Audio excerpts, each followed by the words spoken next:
Hello, magandang araw. So, eto na naman yung isa pang tanim na passion fruit. Ibang klase to. Yung malalaking klase ito. Ayan. Ayan, may dito pa. Ang dami ngayong bunga. Ayan, oh. Sobrang laki niyan. Ayun. Sandali na lang, hihinog na yan sila. Ayan, oh, sobrang daming bunga ngayon. Yun, ang lalaki pa nila. Eto, ang nakakatuwa tingnan. Ayan. Ayan, sobrang dami nila, oh. Ang lalaki pa. May ano. Ang lalaki pa niyan. Sabi nila pag may ano daw, pag may langgam, matamis daw yan. So, ayan, oh, sobrang laki nito. Ito pa, oh. Sandali na lang, hinog na to. Hanggang dito. Ayan. Ayan, sobrang dami nila, oh. Nakakatuwa silang tingnan. Ayan, oh. Ang daming nakalambitin dyan. Yan pa. So, nakakatuwa tingnan. Isang puno lang yan, pero yung bunga niya, ayan, oh. Grabe, sobrang dami talaga, oh. Ayan, so pang juice na yan siya. Sobrang dami nila. Isang puno, ganyan karami yung ano, yung bunga niya. Ayan, kasi ano, parang first time niya ata to na ano, bunga. Kaya siguro sobrang dami. Ayan.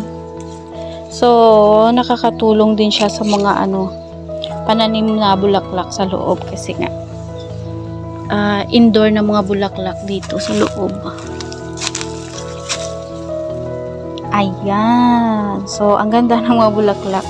Yung passion fruit is makain mo na, nakatulong pa siya sa mga bulaklak, o diba? Ayan, sobrang dami niya bulaklak.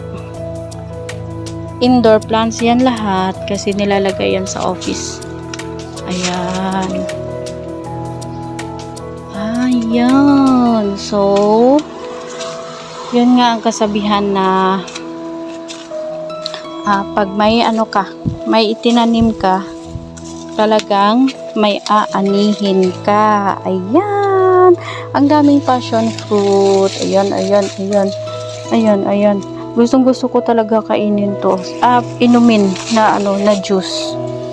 Yon. Ang lalaki niyan. So, dito tayo sa loob. Ayan. Parang ganda ng kuha dito sa loob kasi. Ayan, oh. Oh, diba? Yan, oh, may nakatago.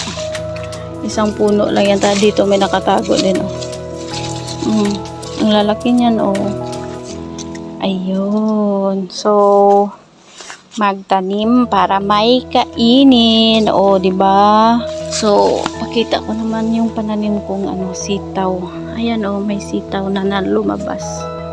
Yun. Sobrang taba ng sitaw. Tapos, yung mga ano dito, yung cherry tomatoes. Ayan. Ang dami nila, oh. Yun. Dito ko lang siya ano, tinanim sa ibaba ng ano, ng sitaw. Kasi wala na akong place na mapaglagyan. Pero okay naman sila. Ayan, dami namang bunga. O diba? So, yan lang muna sa ngayon. Thank you for watching.